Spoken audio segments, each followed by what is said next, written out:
হাই everyone, আশা কৰোঁ সবে ভালে আছে। আজি আকৌ এটা নতুন ৰেচিপি লৈ আহিছোঁ আপোনালোকৰ ওচৰলৈ। আজি বনাবলৈ গৈ আছোঁ মিনি পটেটো ৰোল। তেনেহ'লে আহকচোন চাওঁ কেনেকৈ আজি মিনি পটেটো ৰোল বনালোঁ। ইয়াৰ বাবে আমাক লাগিব ধনিয়া, পিঁয়াজ কেইটা আমি মিহি মিহিকৈ কাটি লৈছোঁ, সৰু সৰুকৈ কাটি লোৱা গাজৰ, বইল কৰি থোৱা মটৰ আৰু কেপচিকামটো আমি সৰু সৰুকৈ কাটি লৈছোঁ। আৰু ইয়াৰে মেইন ইনগ্ৰেডিয়েণ্ট হ'ল বইল আলু। প্ৰথমতে আমি বইল কৰি আলুটো বাকলি আঁতৰাই লৈছোঁ। ডোটো ৰেডি কৰিবলৈ প্ৰথমতে আমি ময়দা লৈ লৈছোঁ। ময়দাটো দি দিছোঁ অলপ নিমখ, তাৰপাছত ইয়াতে দি দিয়া হৈছে অলপ জিৰা আৰু লগতে দিয়া হৈছে অলপ ধনিয়া পাউডাৰ। মছলাছকেইটা দিয়াৰ পাছত ইয়াতে দি দিম ৰিফাইন অইল। ৰিফাইন অইলটো দিয়াৰ পিছত ভালদৰে ফেটি ল'ম।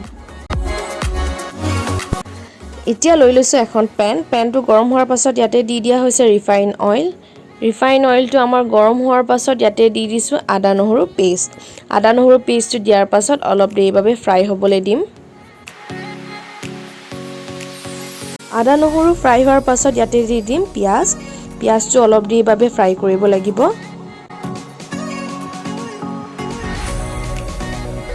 পিঁয়াজটো অলপ দেৰিৰ বাবে ফ্ৰাই হোৱাৰ পাছত ইয়াতে দি দিম আমাৰ বইল কৰি থোৱা মটৰ কেইটামান। মটৰ কেইটামান দিয়াৰ পাছত এতিয়া অলপ দেৰিৰ বাবে লাৰি দিম।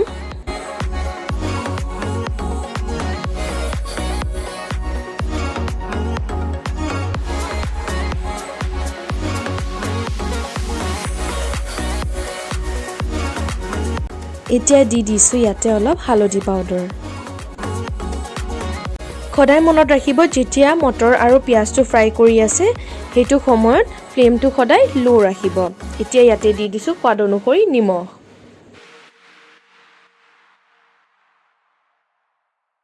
নিমখটো দিয়াৰ পাছত এতিয়া দি দিছোঁ কেইটামান সৰু সৰুকৈ কাটি থোৱা কেঁচা জলকীয়া। যদি আপোনালোকে জ্বলা কমকৈ খায় তেতিয়াহ'লে এভইড কৰিব পাৰে, কেঁচা জলকীয়া নিদিলেও হ'ব। এতিয়া ইয়াতে দি দিছোঁ কেইটামান কেপচিকাম দিয়াৰ পাছত আমি চববোৰ ভালদৰে মিক্স কৰি অলপ দেৰিৰ বাবে ফ্ৰাই কৰিব লাগিব।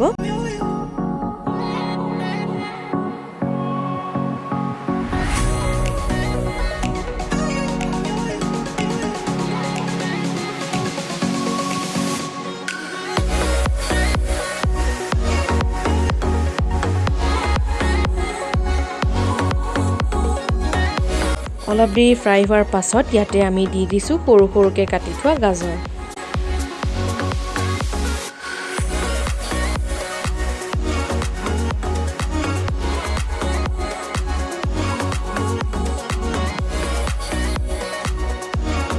অলপ দেৰি ফ্ৰাই হোৱাৰ পাছত সিজিবলৈ ইয়াতে দি দিম পানী।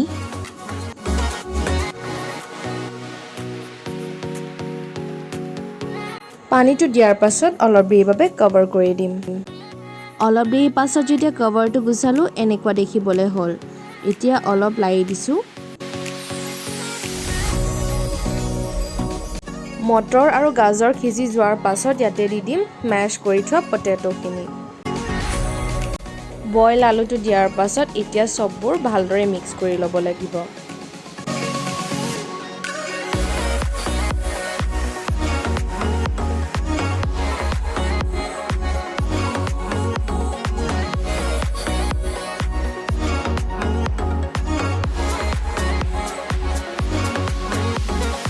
চববোৰ ভালদৰে মিক্স হোৱাৰ পাছত এতিয়া ইয়াতে দি দিছোঁ লাষ্টৰ সময়ত সৰু সৰুকৈ কাটি থোৱা ধনিয়া।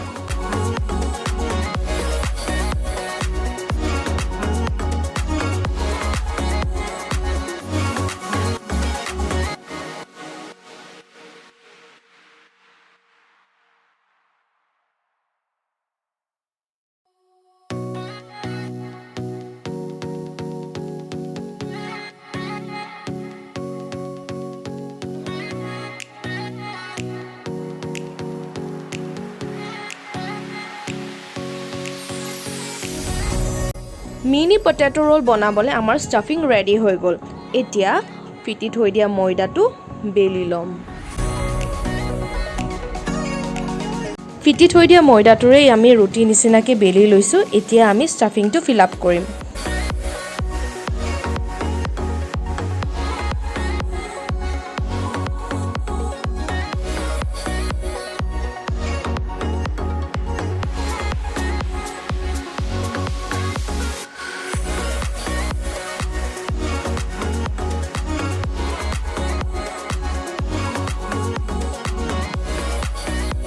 ষ্টাফিংটো ফিল আপ কৰাৰ পাছত এতিয়া ৰোল কৰি দিম ৰোল কৰা সময়ত অলপ সাৱধান হ'ব কিয়নো যিহেতু ষ্টাফিংটো ভিতৰত আছে ৰুটিটো ফাটিও যাব পাৰে ৰোল কৰি লোৱাৰ পাছত টুথপিক আমি এটা এটাকে লগাই যাম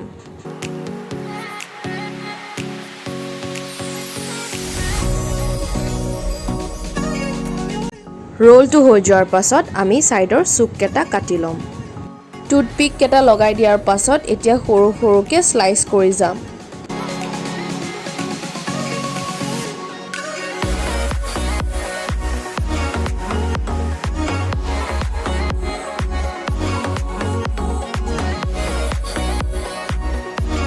সৰু সৰুকে কাটি লোৱাৰ পাছত এনেকুৱা দেখিবলৈ হৈছে ৰিফাইন অইল গৰম কৰি লৈছো ৰিফাইন অইল গৰম হোৱাৰ পাছত ইয়াতে দি দিম আমাৰ সৰু সৰুকে কাটি থোৱা মিনি ৰোলছ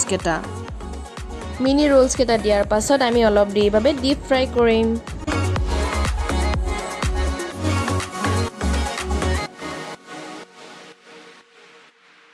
এয়া ৰেডি হৈ গ'ল আমাৰ মিনি পটেটো ৰোলছ আপোনালোকে এই ধৰণে ঘৰত বনাই খাই চাবচোন আৰু ইভিনিং স্নেক্সৰ কাৰণে এই ধৰণে বনাই খাবলৈ বৰ ভাল লাগে যদিহে আজি ভিডিওটো ভাল পাইছে লাইক শেয়াৰ আৰু সাবস্ক্ৰাইব কৰি দিব আৰু কমেন্ট বক্সত জনাবলৈ নাপাহৰিব যে আজি ৰেচিপিটো আপোনালোকক কেনেকুৱা লাগিল আকৌ এবাৰ আহিম নতুন এটা ভিডিও লৈ আপোনালোকৰ ওচৰত till then take care and bye by